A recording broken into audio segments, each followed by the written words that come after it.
One धाम, धन वृंदावन रसिक जो, Sumire Shyama Shyam.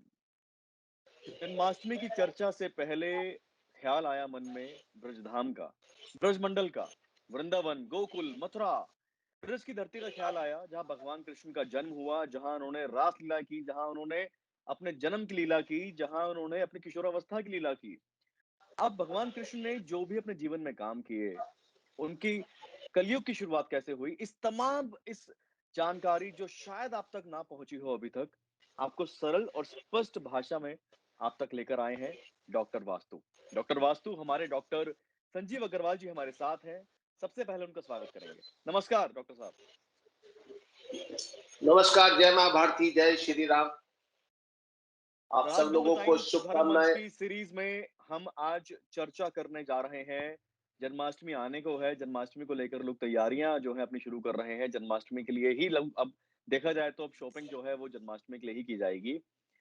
तो भगवान कृष्ण के जन्म और उनकी तमाम लीलाओं की अगर हम बात करें आज, तो कहाँ से शुरू करिएगा?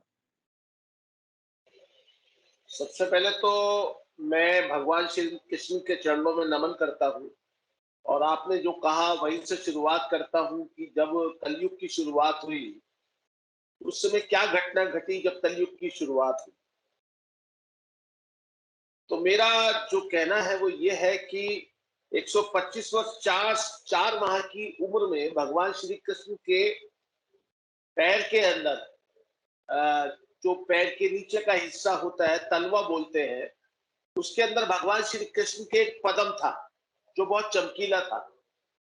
है तो प्रभु की लीला, लेकिन किसी बहेलिए की बाण से उसके अंदर तीर लगा और भगवान ने अपने शरीर का त्याग कर दिया। लेकिन भगवान के शरीर का त्याग होते ही कलयुग ने महाराजा परीक्षित के द्वारा कलयुग की शुरुआत करनी चाहिए। तो उसने शुरुआत कैसे की? उसने आके परीक्षित के मस्तिष्क के अंदर एक जगह बनाई और एक सांप के रूप में उसके अंदर बैठ गया। जब वो सांप के रूप में वहां बैठ गया तो परीक्षित को बेचैनी हुई। उसने उसको वहां से हटाया। तो उसने कहा ठीक है, मुझे स्थान दो, मैं कहां जाऊं। तो वहां पर परीक्षित ने उनसे कहा कि भाई, तुम मेरे साथ ही रहो, मेरे महल में रहो, मैं तो इतना ही कर सकता हूं। वो जमाना वो था जब लोग दरिया दिल होते थे, दिल से सोचने वाले होते थे। उसके बैठने मात्र से, उसके राजमहल में रहने मात्र से परीक्षित की बुद्धि भ्रष्ट हो गई। तो वहां पर जो महर्षि उस समय आए, उन्होंने सब स्थिति को देखा और परीक्षित से कहा कि इसको यहां से निकाल दे, ये तो सारा धर्म ही हमारा चौपट होता जा रहा है। क्योंकि परीक्षित ने सारे वो कर्म शुरू कर दिए थे जो कभी सोचे नहीं जा सकते थे और उनके कुल का नाश होने लगा था। यादव वंश समाप्ति की ओर चला गया था कृष्ण की मृत्यु के बाद से ही। तो उन्होंने उनसे युति पूछी। उन्होंने कहा मैं तुम्हारे यहां से चला तो जाऊंगा, लेकिन मेरे जाने मात्र से 7वें दिन तुम्हारी मौत हो जाएगी। तो इस बात को लेके व्यास जी के पास गए और शुक्रताल, जो उत्तर प्रदेश के मुजफ्फरनगर जिले में है, वहां उन्होंने 7 दिन की कथा सुनी और वहीं पर उस सर्प के काटने से राजा परीक्षित की मृत्यु होते ही कलयुग की शुरुआत हुई। अर्थात 5123 वर्ष पहले या 24 वर्ष पहले कलयुग की शुरुआत हुई है और कलयुग का कार्यकाल 6 लाख वर्ष का है।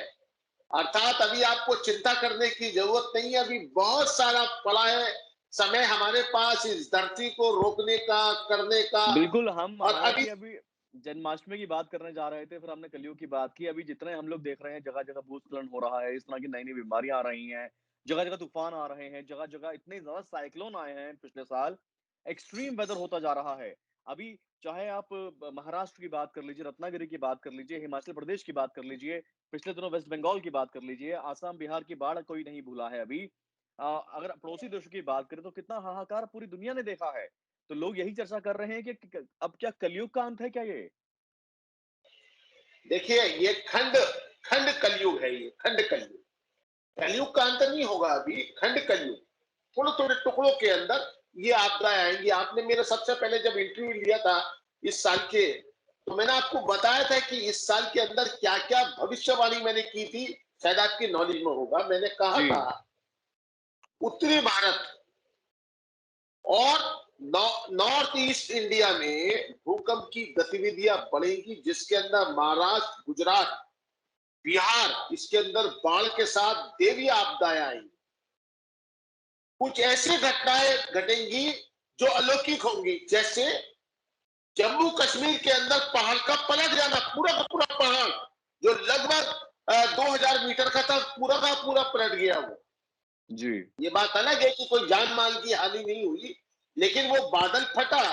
लेकिन जैसे ही बादल फटा तो वो पहाड़ भी दरक गया, और हमारे जो जवान वहां पर मौजूद थे उन्होंने उसकी वीडियो बना के डाली। जी, जी, जी। लेकिन ये बात तो मैंने जब मार्च में आपने इंटरव्यू लिया था, तो मैंने आपको मार्च के अंदर ये बात बताई थी कि ऐसा होने जा रहा है।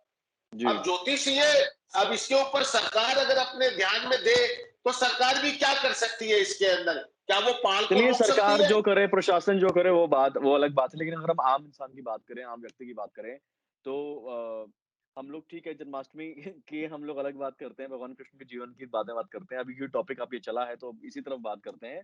लोग सुनते भी हैं, परेशान भी हैं। कलयुग में लोग बहुत ज़्यादा परेशान भी हैं। सबसे पहले तो मैं ये जानना चाहूँगा कि भग लोग करना बहुत कुछ चाहते हैं, अच्छे कर्म भी करना चाहते हैं, लोगों की मदद भी करना चाहते हैं, लेकिन उनको करना क्या है? कैसे करना है, कहाँ करना है, कब करना है, क्या वाक़ई करना है? ये तमाम सवाल उनके सामने आ जाते हैं।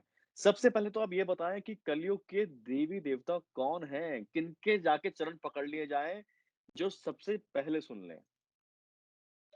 देखिए जी, कलयुग के जो देवता है वो महाबली हनुमान है, और उसके बाद भगवान जगन्नाथ जी हैं। और मैं जहां तक करता हूं, जो मैंने अपने नजदीक से देखा है, भगवान जगन्नाथ जी की जो काष्ठ प्रतिमा है, उसके अंदर एक दिल धड़कता है।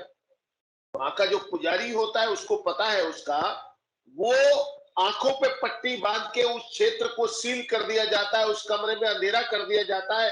एक बुलबुल के बच्चे की तरह वो उसमें से निकालता है बंद आंखों से, और हाथों में दस्ताने पहनकर वो दूसरे जो उनका आवरण होता है उसके अंदर उसको डाल देता है।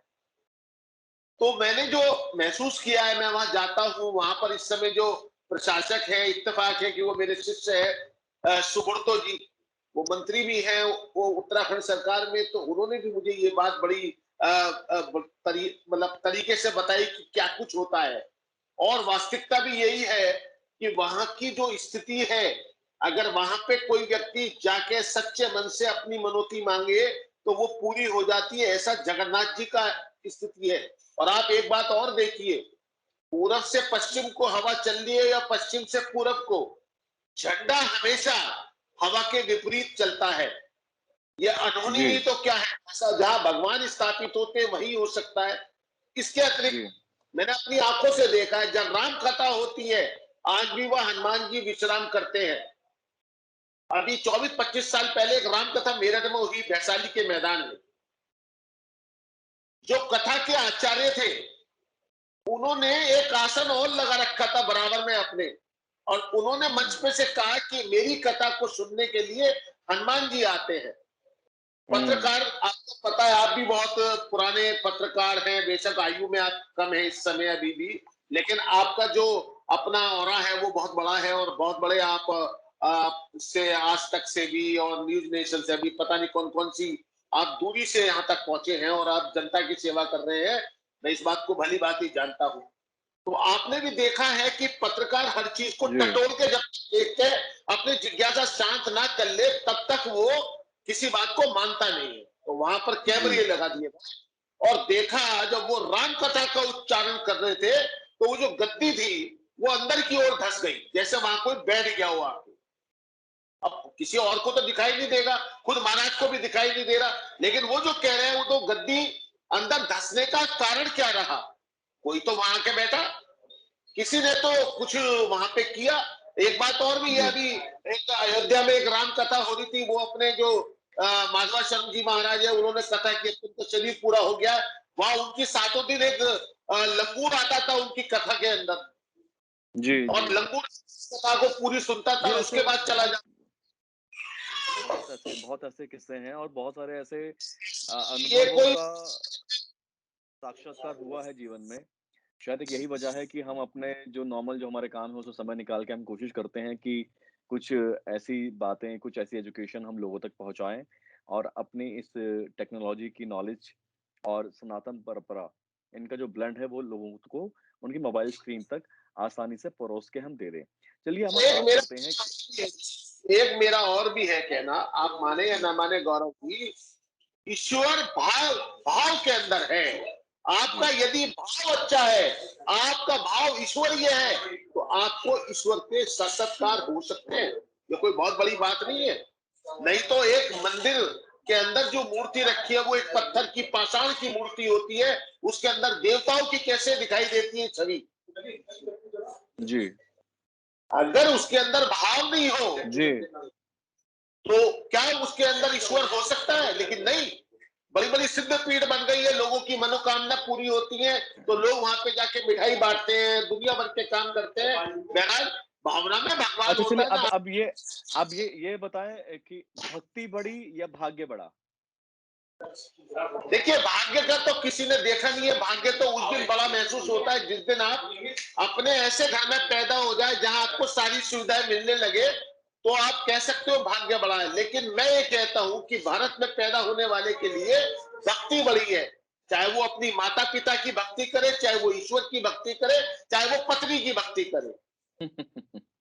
पत्नी की बड़ा सुकून में रहता है। हुँ। लेकिन आज दिक्कत वही है, आज लोग पैसा कमाने में चले गए हैं। आज वो चलिए अपना अब हम जमीन कुछ पैसे के हाँ, नाम। जी। तो ये आज हम कुछ अलग टॉपिक की तरफ चले गए, लेकिन ये बड़े व्यावहारिक टॉपिक थे जो आपने आज छेड़े हैं। मुझे लगता है कि कभी-कभी आध्यात्मिक और सनातन परंपरा, ज्योतिष, वैदिक ज्ञान, रिचुअल्स, इन सब के अलावा कभी-कभी व्यावहारिक बातें करना भी ज़रूरी है, क्योंकि आपने सही कहा लोग तर्क तलाशते हैं और ना सिर्फ पत्रकार बल्कि आजकल की जो युवा पीढ़ी है, मैं देखता हूँ उनके लिए मुझे दुःख होता है कि वो बिना तर्क करे, वो बिना किसी चीज़ को वेरीफ़ाई करे। सोशल मीडिया में जो इन्फॉर्मेशन की बाढ़ है, अब वो इन्फॉर्मेशन सही भी है, वो गलत भी है, सब उस बाढ़ में बहे चले जा रहे हैं। उस डूबते को तिनके का सहारा मिल जाए, ये हमारा प्रयास है। धर्म मंच की इस कोशिश से डॉक्टर वास्तु सदैव इस कोशिश में हमारे साथ रहते हैं।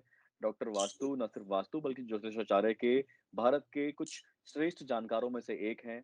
इसीलिए धर्म मंच में हमेशा तहे दिल से उनका स्वागत हम करते हैं और उनकी बातों को टेक्नोलॉजी के माध्यम से आप तक पहुँचाने का हम प्रयास करते हैं। हमारी कोशिश है कि आप अगर कुछ अ, डिटेल में जानकारी लेना चाहते हैं, आप अपनी कुंडली के बारे में चर्चा करना चाहते हैं, आप वीडियो कॉन्फ्रेंसिंग के माध्यम से वास्तु के बारे में कुछ जानकारी चाहते हैं या सीखना चाहते हैं, तो डॉक्टर वास्तु और पूरी टीम आपकी मदद करेगी। आप डिस्क्रिप्शन में आपको डिटेल नंबर मिल जाएँगे। आप उनको उन पर कॉल करें और इस प्रयास में इसका फ़ायदा उठाएँ, इसका लाभ उठाएँ। आचार्य जी अब हम चलते-चलते बस इतना बात करेंगे, हालाँकि आज बात जन्माष्टमी से शुरू हुई, कलयुग के अंत तक पहुँची, फिर हम भगवान के देवी-देवताओं के जो जागृत मंदिर हैं, उनकी हमने चर्चा की। अब आप ये बताएँ कि कोरोना के टाइम में जहाँ लोग मंदिर नहीं जा पा रहे हैं, भीड़-भाड़ से बचना भी है उनको, तो वो घर में सावन का महीना आ रहा है, जन्माष्टमी आने वाली है, तो खास जन्माष्टमी के लिए क्या पहले से तैयारी कर लें वो लोग? ये आसानी से भीड़-भाड़ से बचते हुए भगवान के जागृत दर्शन तो ना सही, अनुभूति कर सकें। अनुभूति के लिए अपनी आत्मा को, अपने मन को साफ रखिए। और भगवान, यदि आप किसी की मदद करते हैं, किसी की सहायता करते हैं, तो भगवान निश्चित तौर से आपके साथ होंगे। रही बात ऐसी, अपने आप को सात्विक रखिए, ईश्वर के प्रति अपनी भावना की प्रधानता रखिए और उसी से भगवान खुश हो जाते हैं। आपने देखा होगा कि आप भोग लगाते हैं भगवान को, क्या भगवान आपके भोग का आचमन करते हैं? शायद नहीं करते। लेकिन आपकी भावनाएं जो उस भोजन को खिलाने में भगवान के साथ होती है, उसको वो भगवान ग्रहण करते हैं। इसीलिए भोजन और प्रसाद के अंदर दोनों के स्वाद में फर्क होता है। जब आप जी, बिल्कुल, उस भोजन बिल्कुल। को प्रसाद भोग जो लगाने के स्वाद बाद उस जो प्रसाद स्वाद का, भंडारे की सब्ज़ी में आता है, जो स्वाद लंगर की सब्ज़ी में आता है, आप घर पे एक लाख कोशिश कर लें, नहीं आ पाता है। बस तो यही ईश्वर की सृष्टि है। और मैं तो ये कहूंगा कि आप अगले चरण में जो चर्चा करें, भगवान श्री कृष्ण की चर्चा करें। बिल्कुल। लोगों को घटनाक्रम दिखाया गया है जो टीवी के माध्यम से, फिल्मों के माध्यम से, उससे कहीं अलग है भगवान श्री कृष्ण का अवतुबा। जी। मैं तो कहता हूँ उस श्रृंखला का मैं सारथी बन के आपके साथ चलूं, आप कृष्ण बने बिल्कुल मां। हम बहुत बड़ी बात कही है आपने। आप अब बड़प्पन है आपका, आपका आशीर्वाद है। अब एक काम करते हैं हम लोग इस वीडियो को आज के लिए यहीं पर हम पूर्ण करते हैं और हम अगले दिन की जो हम बात करते हैं सोमवार से शुक्रवार रोज़ सुबह 7 बजे डॉक्टर वास्तु इन्हीं तरह के टॉपिक्स पे हम लोग चर्चा करते हैं, आपको एजुकेट करने की कोशिश करते हैं। अब आज के लिए इतना ही। कल हम आपसे चर्चा करेंगे भगवान कृष्ण की जो पूरी जीवन यात्रा है, जो उनके जीवन के जितनी भी उनकी लीलाएँ हैं, उनके जन्म से लेके उनके स्वर्गरोपण तक की जो लीलाएँ हैं, उन पर हम कुछ चर्चा करेंगे और अपने भगवान कृष्ण को, अपने सखा को, अपने गुरु को, अपने महाराज को, उनके बहुत अलग-अलग स्वरूप में भगवान कृष्ण की पूजा की जाती है। तो अपने-अपने भगवान कृष्ण की के बारे में कुछ जानकारी एकत्र करने की कोशिश करेंगे। डॉक्टर वास्तु, एक बार फिर से धन्यवाद आपका और आपसे हम कल फिर मिलेंगे नमस्कार, सुबह 7 जय बजे। श्री राम।